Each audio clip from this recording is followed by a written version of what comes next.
It gives me great pleasure to introduce our next speaker, mainly because I was terrified he wasn't going to be here and that we're going to have to improvise, but I am delighted to say he is here, and that's Professor Jonathan Benger, National Clinical Director for Urgent Care.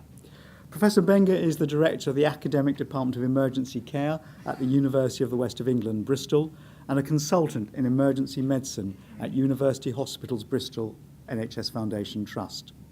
He's also extensive experience of pre-hospital care, having previously contributed to the establishment of a pre-hospital critical care team for Great Western Ambulance Service, and does regular clinical work in both the emergency department and the ambulance service.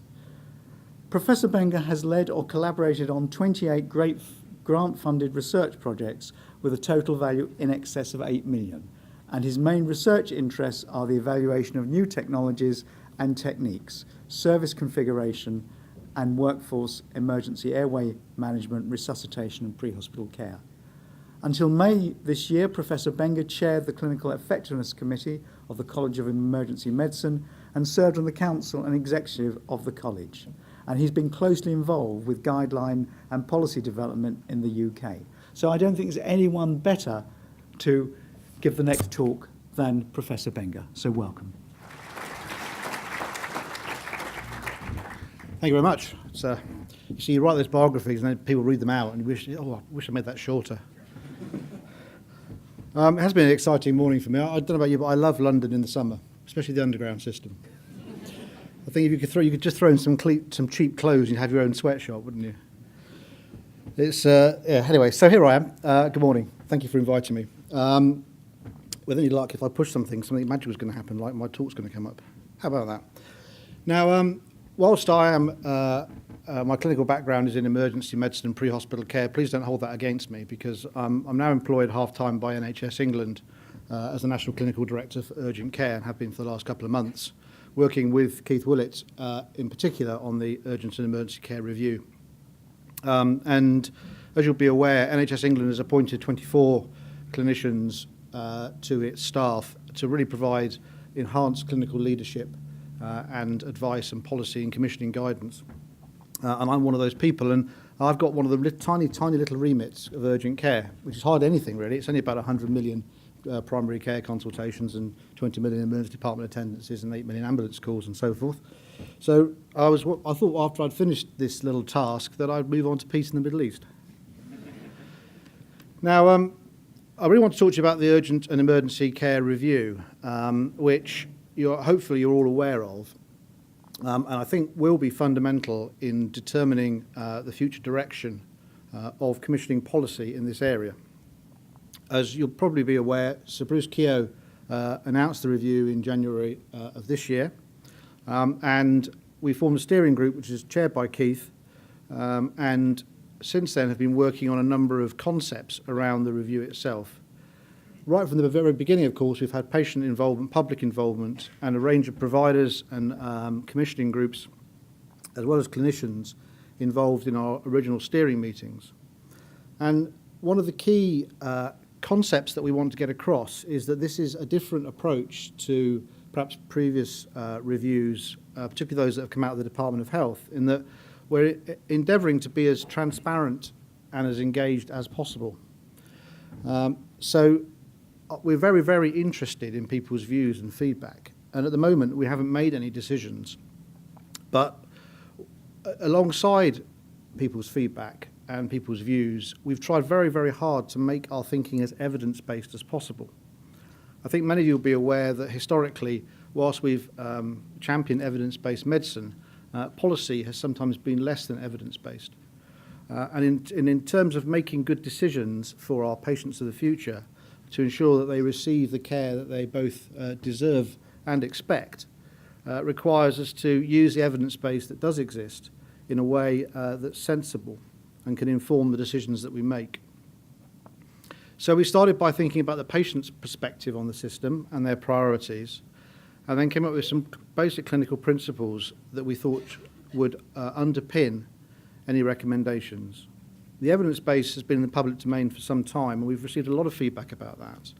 And of course, the evidence base grows every day. So it was only last week that I received another paper from a general practitioner that they just had published around this topic. And all of our minutes are in the public domain, all of our processes are in the public domain. It's our intention to make it absolutely transparent how we get to the final points, so that there is no suggestion that anything that we've done is other than that, that's grounded in patient need, informed by all our stakeholders, and has a transparent mechanism to deliver outputs that are as evidence-based and as consensus-supported as possible. And at the end of the process, we hope to have, I think, a menu of commissioning tools, commissioning frameworks that can be applied locally, because clearly there's no one solution that fits everybody or every area or every CCG, but that can be applied effectively locally into local circumstances, regardless of where that is in England. And by applying that suite of commissioning tools and ideas, we can improve the urgent care system. And it's absolutely clear, and I think you'll all understand, that there isn't going to be one solution. There's not going to be a magic button hidden under somebody's desk or behind a curtain in the corner of the room that if we push it, all our urgent care needs will go away. The only possible approach to this is to make multiple changes across an entire system of care. And that system of care needs to be seamless, both from the patient's perspective, but also in the way we deliver it.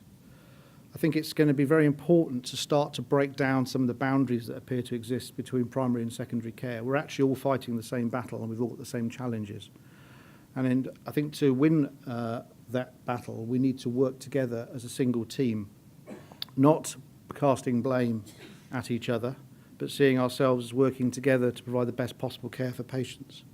And so interventions will need to occur and commissioning changes will need to occur right across the system if we'd have any hope of really getting on top of the problems that face us.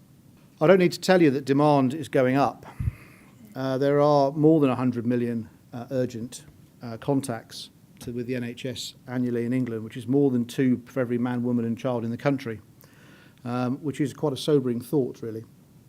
Attendances at A&E departments have gone up substantially in the last decade. The causes of that are hotly debated, but it doesn't really matter. The point is that there are more people in our emergency departments than there were, and that's causing problems in our system. Admissions are also increasing. Every year we spend another £83 million on acute hospital admissions. There are a lot of increasingly frail and elderly individuals with complex demands. There's more that we can do with medical science, and of course our patients expect more and more from medicine and what it can achieve. So alongside that background of increasing consumption of resources, we also know from the patient experience that patients perceive a very fragmented and complex system. They're not sure how to access a system, where to access it. It's consistently found that between a quarter and a third of our patients have no idea how to access an out-of-hours primary care service. And patients therefore tend to default to services that they understand. And the services that patients understand are really only 3, which is their general practitioner, a 999 ambulance, and the hospital accident and emergency department. And those are the services that patients always understand. Furthermore, patients tell us that when they move into the urgent care system, they are baffled by the fact that their information does not travel with them. And they're asked the same question again and again and again. And when they get to a different provider, that provider seems to be starting from scratch with no record of who they are or why they are unwell. And whilst, of course, there are challenges in the way that we share and use data, this is a consistent finding. The evidence base is on our website, and a consultation is open, and I'd be very interested in feedback on the evidence that exists. A quick romp through some of the summary issues that come out very clearly from our review of the evidence. Self-care does work, particularly for patients with long-term conditions, but it seems that patients find it difficult to access self-care. Patients are poorly informed about the services of community pharmacies, for example, and poorly informed about how to manage their own conditions should they deteriorate. Telephone care is effective in a variety of circumstances. Primary care reconfigurations that allow GPs to conduct telephone consultations with patients seem to be broadly effective. But on the other hand, if one uses less skilled practitioners, there's clearly a risk that more risk-averse systems will push people to higher levels of care than they really need. And similarly, patients may bounce around a system. So they may go to a telephone service first and then seek a face-to-face consultation to confirm that. We need to consider what that means. Face-to-face care is very important. The area of primary care access is complicated. There is evidence correlating access for urgent care patients to their general practitioner with use of other services, particularly accident and emergency services. Though I appreciate that geography, deprivation and other factors play a part, it would appear that the better access a patient has to their GP with an urgent care need, the less likely they are to seek care somewhere else. The nomenclature is confusing, the services are confusing. When people do dial 999, the backup available to the ambulance service in terms of clinical support is variable. And when patients are admitted to a hospital or arrive in a hospital, the services that are available are also variable. Specialist care has been shown to be very effective at improving outcomes for certain conditions, heart attack, stroke, major trauma, for example, but these are all rare conditions. And we have to work out how to configure systems to make sure that the outcomes are good for all patients and that the bread and butter work of district general hospitals is not undermined. So our principles from the review are 4, and they are listed here. These principles are up for discussion, although we've thought about them long and hard, and nobody's yet jumped up and down and said they're outrageous, unreasonable. In some respects, writing high-level principles is not too difficult. It's working out how to apply them that's hard. In terms of our objectives for the system, if we design a system of urgent care that will be more efficient and more effective, safer and providing higher quality care for our patients, there are a number of objectives. These were written by our patient advisors from a patient perspective, and that's very helpful in considering what the system should look like. So patients want a system that's simple and easy to navigate. They want to understand what their options are, how they might manage their own condition, how self-care might be supported. We think that in the future, a fundamental component of urgent care access will be through the telephone. And the advantages of using telephone access allow us to more effectively triage and stream patients into services. For those who can wait for the following day, for example, that can be arranged, and appointments can be made for patients through telephone systems, 111 being the obvious example, that may help us to manage the demand in urgent care and ensure patients reach the right services in a timely way. As I've already said, access to primary care is important, and working out how to ensure that access is good for patients, ideally 7 days a week, whilst at the same time general practice can continue to provide the excellent service it does for other conditions, for example, the long-term management of chronic disease, is going to be a challenge, but is important. Senior clinical input is a very important component of any urgent care pathway. The sooner a patient gets input from a senior clinician, the faster they tend to have their problem resolved. So senior clinicians make good decisions early, they manage risk well, and they contain patients in the situation in which they present. Junior or inexperienced clinicians tend to be risk averse, they tend to transfer patients into higher levels of care. And so therefore we need to consider how the system will be best configured to ensure that senior clinical decision makers are accessed early. Patients want to be managed where they are. Care should be delivered locally. However, for some conditions, it makes sense to centralise those conditions. So you will have heard the phrase, I'm sure, that we should deliver care locally where possible and centralise where necessary. And patients need a way of moving through that system effectively with a system of transport and transfer that is safe and works for them. At the moment, when we move patients between hospitals, for example, which is an increasingly common occurrence, each time it seems to come as a great surprise to the hospital that the patient needs transfer and ad hoc arrangements are in place.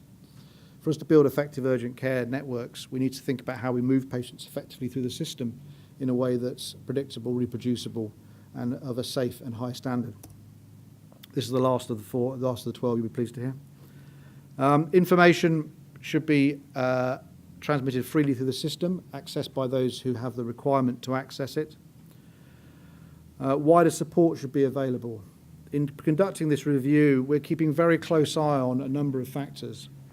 We're aware of the problems of frail elderly individuals, children have special needs, and mental health services are absolutely integral to any urgent care system that we put in place. And you'll be aware that historically mental health services have taken something of a back seat to physical health services, and that's not acceptable. And so any system that we design has to be as effective for patients with mental health or combined physical and mental health needs as it is for any patient. We have also included commitments to ensure training, development of future staff and workforce, and that quality of care is measured and continuously improved in the system. Our engagement process is open now. It closes on the 11th of August. We have a stakeholder event being held in this nice cool capital on the 6th of August at Thistle Marble Arch. And at the end of August, we will be collating all of the feedback that we've received. We'll be making that public. We'll be reviewing our evidence base to ensure it is as accurate and up to date as possible.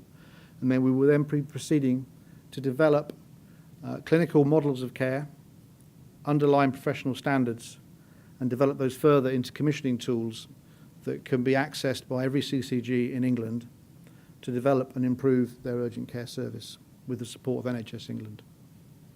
I would strongly encourage you to contribute. Everybody's contribution will be taken into close account. This is a transparent and open process.